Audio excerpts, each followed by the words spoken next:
Starter Production, c'est bientôt la fin. Dans cette vidéo, je vous explique pourquoi.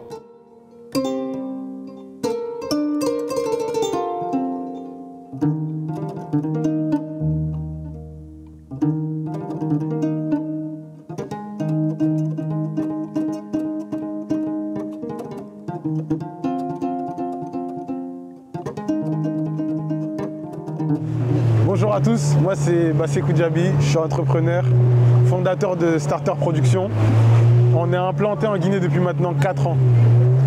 On part où là? Là j'ai loué en fait une pirogue avec toute mon équipe et on va sur l'île de Soro pour tout d'abord on va se reposer et j'en profite parce que là ça fait maintenant 4 ans que l'entreprise Starter Production elle est implantée en Guinée et là bientôt Starter Production ça touche à sa fin. Donc là on va en profiter pour faire un petit débriefing des 4 ans qu'on a pu réaliser en Guinée. Pourquoi tu as choisi la Guinée pour t'installer et créer ton entreprise? Pourquoi j'ai choisi la Guinée? En fait, pour expliquer ça, il faudrait que je remonte un peu dans le temps. Moi, j'ai commencé l'entrepreneuriat il y a maintenant, pas 10 ans, 8 ans à peu près, depuis 2016. J'avais commencé par une marque de vêtements. Et en fait, moi, il faut savoir que j'ai une bonne partie de ma famille qui est déjà installée en Guinée. Donc mon père, il a tout fait pour qu'on ne soit pas déconnecté de l'endroit où on vient. Ça fait que moi, depuis petit, en fait, je faisais beaucoup d'allers-retours entre la Guinée et la France, notamment pendant les périodes de vacances. Et j'ai toujours eu du mal à partir, en fait. Déjà parce que j'ai ma famille et parce que quand je suis en Guinée, je me sens chez moi. Tu sens que les gens qui sont là, ils font partie des tiens. Donc moi, j'ai toujours, à travers l'entrepreneuriat, voulu impacter, créer de grandes choses, réaliser des choses pour le monde, laisser une trace, en fait, sur l'humanité. Et quand j'ai commencé l'entrepreneuriat en France, j'ai vite été confronté à une réalité, c'est que la France, c'est vrai, je suis franco-guinéen, mais on aura toujours un plafond de verre qu'on ne pourra pas atteindre. Et en termes d'impact, il y a beaucoup de choses en France qui ont déjà été faites. Quand je prends par exemple une entreprise comme, je sais pas, j'ai un entrepreneur que j'aime beaucoup qui s'appelle Bernard Arnault. C'est un gars qui impacte la France ou le monde entier à un niveau de malade. Et il crée des milliers d'emplois, des milliards d'euros de générés. Pour avoir l'impact qu'un gars comme lui a eu en France, c'est quasiment impossible pour un gars comme moi, où ça va être franchement très très compliqué. Alors que je trouvais qu'en Guinée, tu pouvais venir créer de l'économie, créer de l'emploi, avoir un impact considérable. Parce que ici, quand tu as un salarié c'est quelqu'un qui va s'occuper d'une famille entière en termes d'argent, qui peut vraiment aider sa famille à s'en sortir. Donc la première chose qui a fait que j'ai voulu m'installer en Guinée, c'était déjà le fait que je me sens chez moi. La deuxième chose, c'est vraiment l'impact que je voulais avoir à travers l'entrepreneuriat qui aurait été plus considérable à créer ici qu'en France. Comment étaient tes débuts en Guinée? Alors moi, mes débuts en Guinée, franchement, c'était pas facile. J'explique dans le contexte dans lequel je suis arrivé. Starter Production travaillait déjà en France depuis 3 ans. Avant de lancer Starter Production, j'avais une marque de vêtements et j'avais été sponsor de Miss Guinée à l'époque. Ça avait été ma première relation en fait avec la Guinée. Quand j'ai créé Starter Production, ça fait que j'avais déjà pas mal de Guinéens qui me suivaient et du coup ça arrivait qu'à travers Starter Production, des associations, des ONG, des entreprises me déplacent pour venir travailler en Guinée avec eux sur leurs projets pour la réalisation de vidéos et de documentaires. Donc en tout je l'ai fait 3 fois, mais à chaque fois j'ai toujours eu du mal à partir. Et la dernière fois quand je suis venu, j'ai eu le déclic de me dire, tu sais quoi, j'avais un billet de 2 semaines en fait, qui avait été pris en plus par l'ONG en question avec qui j'étais venu, et j'avais tous mes frais qui étaient payés. Ça veut dire que j'avais pas préparé de charge, j'avais rien prévu. C'est vraiment sur un coup de tête, je me suis dit, bon, là mon billet, je dois bouger demain de Conakry. Est-ce que je vais pas rajouter une semaine pour voir comment ça va se passer? Donc je suis allé, j'ai repoussé mon billet d'une semaine. Et pendant une semaine, tous les matins, je sortais. J'allais rencontrer des gens, que ce soit des entrepreneurs, des journalistes, des amis. Je discutais avec eux, je parlais avec eux. J'essayais de voir comment je pouvais me développer en Guinée, je demandais des conseils. La plupart des rendez-vous, ils m'ont servi à rien. Et en plus, souvent, je me faisais balader. D'ailleurs, le premier contrat, quand je l'ai eu, si je raconte comment je l'ai eu, tu peux comprendre qu'il y a des trucs, qu'il n'y a que Dieu qui peut le faire. En fait, j'avais une institution avec qui j'avais déjà travaillé à l'époque, une grosse institution financière avec qui j'avais déjà travaillé à l'époque quand j'étais en France. J'avais travaillé avec eux en France. Et quand je suis arrivé en Guinée, j'avais plus les contacts de ces gens-là. Du coup, j'avais un ami en fait qui était un homme politique, une personnalité politique, avec qui j'avais travaillé en France parce qu'il travaillait beaucoup en France. Du coup, lui, quand je suis arrivé, il m'a dit je vais te donner le contact d'une personne, tu vas aller la rencontrer et tu vas voir comment tu peux travailler avec cette personne. Du coup, je suis allé voir ce gars-là. En fait, c'était un proche du... Là, on va rentrer un peu dans les trucs politiques. C'était un proche du professeur Alpha Condé à l'époque, le président Alpha Condé. Et quand je suis allé le voir, en fait, la personne qui m'a recommandé à cette personne était un opposant. Donc, quand je suis arrivé en disant voilà, telle personne m'a donné ton contact. Il m'a dit de venir te voir pour discuter avec toi, pour voir. Waouh, il y a beaucoup de vagues. Il m'a dit de discuter avec toi pour voir comment on pouvait travailler ensemble. Et du coup, on m'a accueilli d'une manière où on m'a rarement accueilli comme ça en Guinée. Parce qu'en fait, leur stratégie était de récupérer mon ami. On voulait lui proposer des postes. Et quand moi je suis arrivé, on m'a accueilli à des portes à bras ouverts et tout. Et après, je suis rentré chez moi. Et quand je suis rentré chez moi, le politicien qui m'avait mis en contact avec lui m'a dit qu'on l'avait appelé en fait, après mon rendez-vous, pour leur faire des propositions, pour lui proposer de l'argent et des postes. Et lui, il a refusé les propositions, bien sûr. Mais moi, entre-temps, vu que l'institution voulait bosser avec moi, ils m'ont demandé de créer mon entreprise juridiquement. Et c'est la même entreprise avec laquelle je travaille aujourd'hui.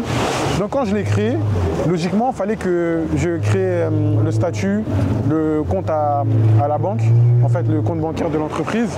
Et ce qui se passe, c'est que quand je reviens voir cette même personne dans son bureau avec qui on m'a mis en contact pour travailler avec eux, après que mon ami ait refusé l'argent, il m'a plus donné l'heure, il m'a plus calculé, il me disait même plus bonjour.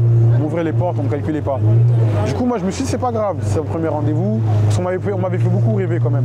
On me proposait des contrats et tout, on me faisait des chiffres. En plus, moi je venais d'arriver, je connaissais pas très bien la Guinée. Donc j'étais un peu, comment on appelle ça, j'étais un peu, j'ai oublié le mot qu'on utilise. Moi je croyais facilement les choses, on va dire. Et après ils m'ont plus donné l'heure, donc je me suis dit c'est pas grave, je vais persévérer. Et par contre j'ai toujours continué la création de mon entreprise. Donc en allant ouvrir mon compte bancaire de l'entreprise, je croise le directeur général adjoint de l'institution et qui était un ami avec qui j'avais travaillé 2 ans avant. Et directement il me dit quand tu as fini tes démarches, monte dans mon bureau. Et bien ces gars-là, ça a été mes premiers gros clients en Guinée. Ça a été mes premiers gros clients avec qui j'ai travaillé pendant longtemps. Comme quoi, Dieu, quand il veut t'ouvrir une porte, il le fera en fait. Si Dieu en fait il avait écrit, je pense que je devais réaliser ces 4 ans en Guinée là, donc ça aurait été par n'importe quelle porte, ça se serait réalisé je pense.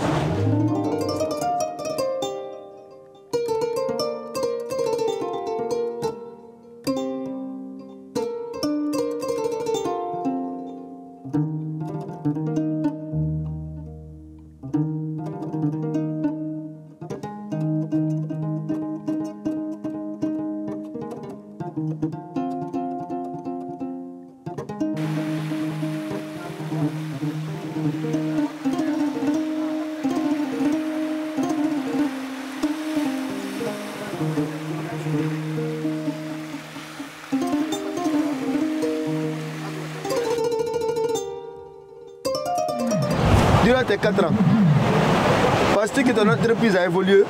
Pendant les 4 ans, forcément l'entreprise elle a beaucoup évolué. On a migré plusieurs fois le business model. Le premier business model qu'on avait, on faisait d'abord on vendait des vidéos d'entreprise et dans ça on a travaillé avec quasiment tous les secteurs, on a travaillé avec plusieurs banques, plusieurs institutions, plusieurs entreprises de l'État, plusieurs institutions de l'État, les privés, on a travaillé avec des footballeurs, franchement je pense qu'il n'y a aucun secteur qu'on n'a pas touché. Ensuite, moi j'ai pas de tabou, donc j'explique un peu le business, comment on a évolué en Guinée. Moi en fait il y a quelque chose que j'avais analysé en Guinée, c'est que la communication c'est un secteur qui a énormément de retard. Et en fait les gens, que ce soit du privé ou du public, ils n'en voient pas l'impact. Aussi parce qu'en réalité les privés, c'est beaucoup des grosses boîtes qui sont implantées depuis longtemps et ils n'ont pas réellement besoin de communiquer pour avoir le monopole. Et l'État, eux, c'est plus tout ce qui est politique et tout. Donc ça fait qu'au départ quand j'ai démarré, tu es tout le temps en train de courir derrière ces entreprises pour essayer d'avoir des contrats. Donc moi je me suis dit, au lieu de leur courir après, je vais essayer de ramasser les contrats avec ceux qui ont déjà ce besoin-là et qui eux vont venir vers moi. Maintenant comment je vais faire en sorte qu'eux me trouvent? Je me suis dit, comment je peux toucher du monde en Guinée à travers mon travail? Il y a quoi? Il y a les panneaux publicitaires, il y a la télévision, il y a les réseaux sociaux. Donc au départ, j'ai démarré par les réseaux sociaux. Je mettais des budgets communication sur les réseaux et j'essayais de toucher beaucoup de monde. Au début, ça a marché, j'ai réussi à avoir quelques contrats comme ça. Puis je me suis dit, si j'arrive à toucher beaucoup de monde sur les réseaux sociaux, comment je vais faire pour aller encore plus loin, pour toucher une grosse masse de personnes? Je me suis dit, qu'est-ce que tout le monde regarde en continu en Guinée? Donc je me suis dit logiquement la télé. Donc je me suis dit comment je vais essayer de travailler avec les télés. Donc je suis allé vers les plus grosses télés du pays. Je suis allé vers Espace et RTG. Et en fait le patron de Espace TV, bon, qui est fermé aujourd'hui, mais j'espère que ça va rouvrir, c'est un oncle. Mais il savait pas, on ne savait pas qu'on avait un nom de famille. Pourtant c'est un oncle proche. Donc automatiquement je l'ai approché. Et moi quand je les ai approchés, quand je travaille avec une personne, j'essaie toujours de découvrir quelles sont les difficultés que cette personne rencontre dans son travail. Et eux, moi, ce que j'ai vu quand j'ai analysé, c'est qu'en fait, ils rencontrent beaucoup de difficultés pour produire leur contenu. Parce que dans les autres pays, par exemple en France, on a des subventions pour produire du contenu, les boîtes de production. Quand tu produis ton contenu, tu peux aller vendre aux télé. Et eux, ils n'ont pas tout ça, ou c'est très faible. Donc les entreprises, enfin ces médias, pour avoir du contenu, ils doivent le produire eux-mêmes et ils n'ont pas forcément les moyens pour aller acheter du contenu à d'autres producteurs. Donc je me suis dit, qu'est-ce que je vais faire? Eux, ils ont un besoin, moi j'ai un besoin. Eux, leur besoin, c'est produire du contenu. Et moi, mon besoin, c'est communiquer sur ma boîte. Donc je leur ai proposé tout simplement que les vidéos que je faisais, je leur envoyais et eux communiquaient pour moi. Ça fait que je passais en boucle comme ça sur les télés, RTG, Espace. Ça nous a permis de bien nous faire connaître en Guinée et de bien implanter le nom Starter Production. Ensuite, ça a été le deuxième changement. Le troisième changement, je me suis dit, ok, au lieu maintenant de continuer à faire des vidéos, à trouver des clients à travers ces médias pour faire des vidéos, je ne vais pas continuer à aller essayer d'avoir des contrats chaque mois. Donc je me suis dit, il me faut un modèle économique qui me permet de faire tourner ma boîte tous les mois en fait. Ça veut dire, qu'est-ce qu'on a fait? On s'est dit, ok, maintenant au lieu de produire pour les boîtes, on va produire pour nous et à travers l'audience qu'on va créer, on va leur vendre à ces entreprises-là qui veulent communiquer de la publicité. Donc c'est comme ça que j'ai créé l'émission Ici en Guinée. Et à travers cette émission qui passait sur Espace TV, on a reçu pas mal de grosses personnalités. On a eu des ministres, on a eu des artistes, mais de haute qualité quand même. On a eu Sekou Le Gros de Mbembe Jazz, qui est l'un des artistes les plus anciens de la Guinée et qui a eu le plus de renommée à l'international. On a eu, je ne peux pas tout dire, mais on a eu pas mal de personnalités. De toute façon, si vous allez sur la chaîne, vous allez dans la playlist Ici en Guinée, vous pourrez trouver facilement. Ensuite, à travers ce modèle économique-là, comme je disais, le but c'est maintenant de générer de l'argent tous les mois. Donc ce qu'on a fait, c'est qu'on s'est dit on va se baser sur le sponsoring. Donc comme ça, avec l'émission Ici en Guinée, on a signé pas mal de gros sponsoring. Puis après ça encore, ce qui s'est passé, c'est que les médias ont été fermés en Guinée. Donc à la fermeture des médias, moi j'ai vu l'impact en fait que ça avait la création de contenu.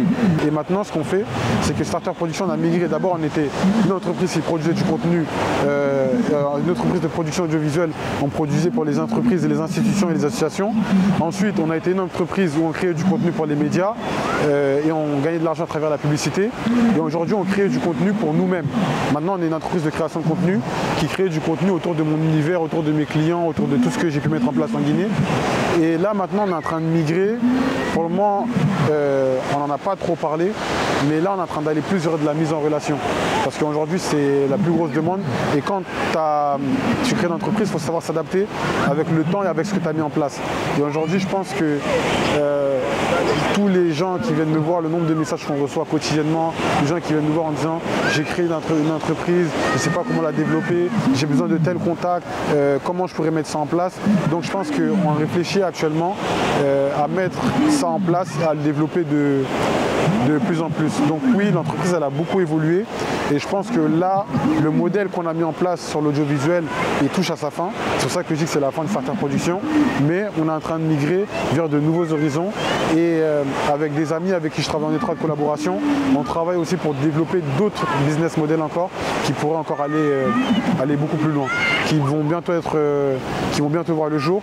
Et au-delà de ça aussi, à travers la création de contenu, on a plusieurs gros concepts qui vont arriver parce que on va essayer de se développer bien sûr à l'avenir. Donc on a pas mal de gros concepts de contenu qui vont arriver bientôt. Donc pour ça, je vous dis restez branchés et vous allez être choqués de ce qui va arriver. Depuis tes débuts en Guinée, Combien de personnes as-tu formé? Depuis mon arrivée en Guinée, en plus, quand je parlais d'impact, ça c'est l'une des plus grosses fiertés aussi, qu'on a fermé près de 6 personnes aujourd'hui qui se débrouillent.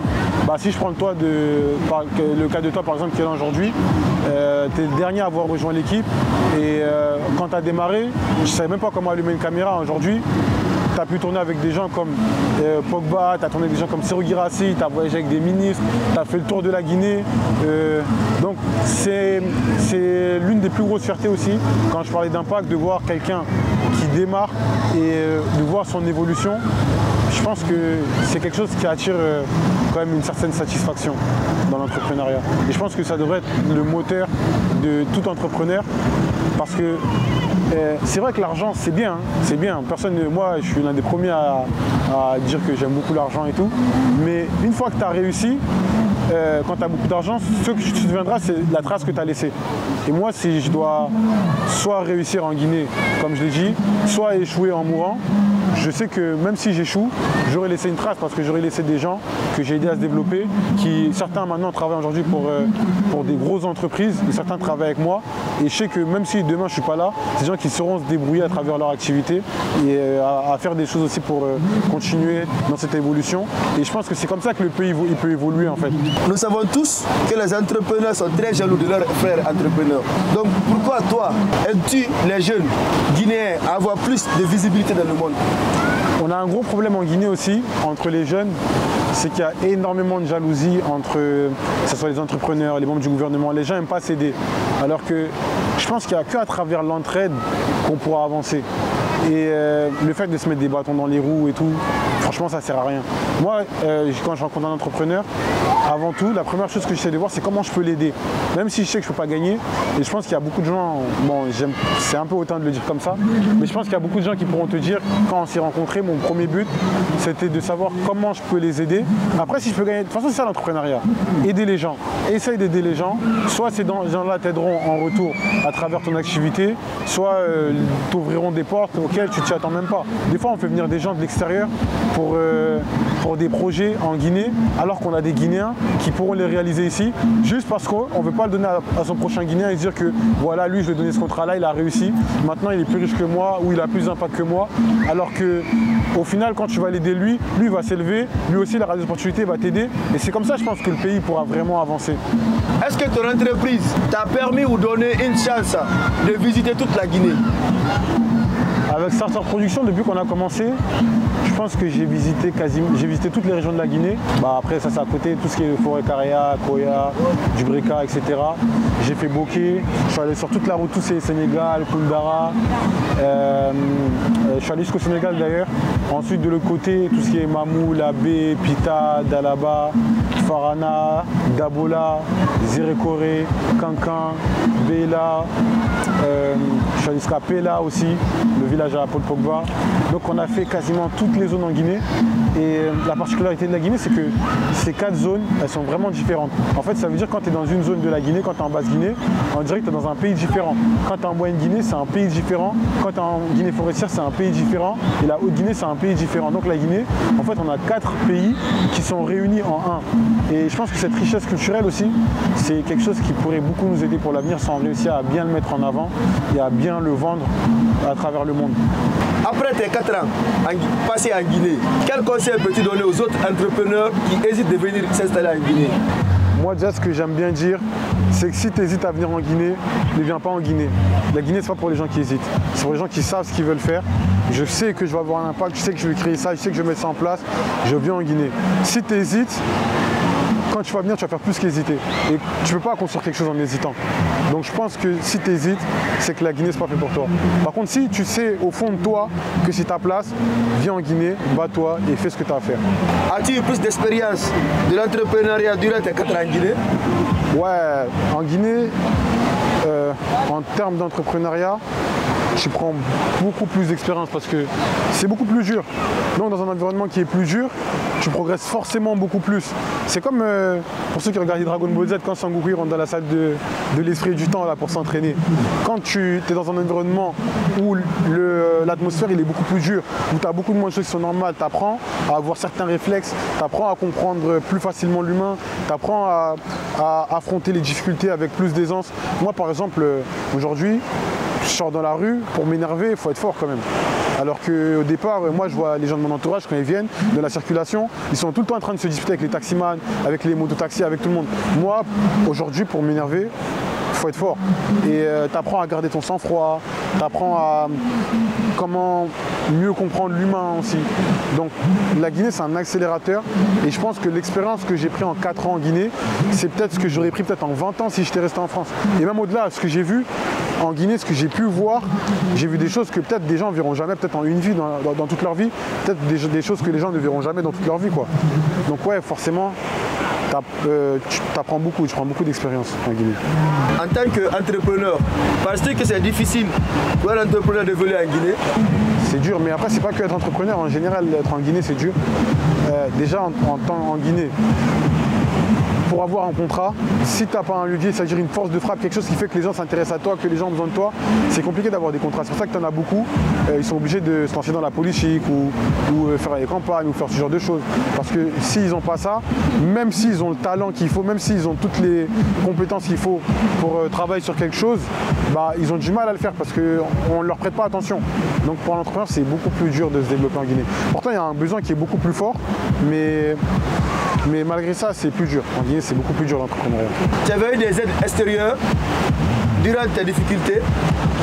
Moi, depuis que j'ai commencé l'entrepreneuriat, j'ai jamais eu d'aide. Après, Dieu merci, en fait, j'ai lancé des business qui font aussi que j'en ai pas besoin. Parce que moi, en fait, ce qu'on doit comprendre, c'est que moi, pour moi, ça fait 8 ans que je suis entrepreneur, mais pour moi, ça fait même pas vraiment 8 ans. Parce que là, pour moi, tout ce que je fais, c'est plus mettre en place ma stratégie qui va me permettre de tout exploser.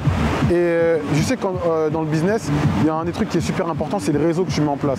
Et moi, en fait, je me suis lancé dans la communication, premièrement, pas pour gagner de l'argent, mais c'était pour me construire ce réseau. Ça veut dire que, on va dire, j'ai lancé cette boîte de production et de communication il y a maintenant peut-être 5-6 ans, mais tout ça, c'est dans un esprit de construire un réseau parce que j'ai vu beaucoup de gens, j'ai vu des gens qui ont réussi à construire leur réseau en créant des boîtes de nuit. Il y en a, c'est des coachs de sport, il y en a, c'est des avocats, il y en a, c'est des médecins. En fait, c'est des métiers qui font que tu vas rencontrer beaucoup de gens. Et le fait de rencontrer beaucoup de gens, ça va donner accès à un réseau. C'est pour ça que beaucoup de journalistes, à la fin de leur carrière, ils finissent hommes politiques. Parce qu'ils ont réussi à créer un réseau à travers ce métier-là. Et ben moi, c'est ce que j'essaie de construire à travers ma boîte de communication. Et du coup, c'est ce que je me dis, c'est que là, pour le moment, tout ce que j'ai fait, comme on dit, c'est juste le début. Mais c'est après qu'ils vont comprendre vraiment ce qui va arriver. De qui ou de quel entrepreneur tu t'es inspiré? Moi, la personne de qui je me suis beaucoup inspiré, si je prends en global, la personne de qui je me suis le plus inspiré, c'est mon père. Parce que moi, mon père, il a construit beaucoup de choses, il est parti de rien. Mon père, il a quitté son village à un peu plus de 30 ans, avec 2 complets, et il a réussi à construire des choses énormes, alors qu'il ne parlait même pas français. Et aujourd'hui, c'est mon plus grand modèle dans la vie. Et même quand je parle, parce que je parle souvent d'impact, c'est avant tout parce que lui, l'impact qu'il a réussi à avoir dans sa vie, et quand tu regardes son point de départ et ce qu'il a réussi à construire, c'est énorme. Donc c'est mon plus grand modèle. Après, quand on parle de modèle business, je m'adapte sur plein de choses. Par exemple, j'ai même des amis ici avec qui je travaille. Sur certains aspects de leur business, ça va être mes modèles. Par exemple, si je te parle du secteur minier, j'ai des amis, ça va être mes modèles dans ce secteur-là. Si je te parle dans le secteur de la communication, ça va être des modèles dans ce secteur-là. À l'époque, j'avais un modèle de qui je m'inspirais beaucoup. Quand j'ai démarré, c'était Bernard Arnault du groupe LVMH que j'ai déjà parlé un peu avant. Je m'inspirais beaucoup de la manière dont il arrivait à prendre une boîte qui était en faillite, la développer pour en créer l'une des plus grosses entreprises mondiales. Et dans chaque aspect, je pense que tu dois essayer de t'inspirer d'une personne qui va t'aider sur ce que tu veux mettre en place. Et même toi, dans ta vision des choses, voir très loin pour t'imaginer qu'est-ce que toi tu veux devenir plus tard et le chemin que tu dois emprunter pour y arriver. Donc c'est un peu ça, si tu me parles de modèle, c'est un peu ça. Il y a quelque chose que je voulais rajouter, mais j'ai un petit trou de mémoire. Si ça me revient, j'en parlerai après. Donc merci d'avoir suivi cette vidéo. C'était Bassekou Djabi, fondateur de Starter Production. Et on se dit à bientôt.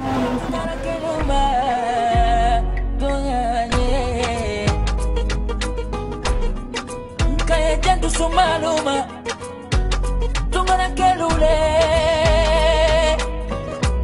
nanana tungana kelule tungana ole auni segare tungana ke auni munyule tungana ke luka folile tungana ke auni segare tungana ke auni munyule tungana ke luka folile tungana ke ipange ba ubiko ipali ba ubiko ulula duo ubiye tungana ke. Ce contenu est produit par Starter Productions. Bonjour, permettez-moi de prendre un instant pour aborder un sujet crucial. Je suis Bassekou Djabi, le fondateur de Starter Productions, une société spécialisée dans la production audiovisuelle, dévouée à amplifier votre communication. Que vous soyez une entreprise en quête de nouveaux clients ou une institution désireuse de promouvoir ses activités, nous sommes là pour vous accompagner. Si vous aspirez à aller plus loin, notre équipe de Shams Communication peut concevoir une stratégie sur mesure pour accroître votre visibilité et propulser vos activités. Enfin, pour immortaliser vos moments personnels mémorables tels que les mariages, Starter Events est à votre service. N'hésitez pas à nous contacter sur l'un de nos divers réseaux sociaux ou via WhatsApp au numéro suivant, le 00 224 627 94 25 59. Le 00 224 627 94 25 59.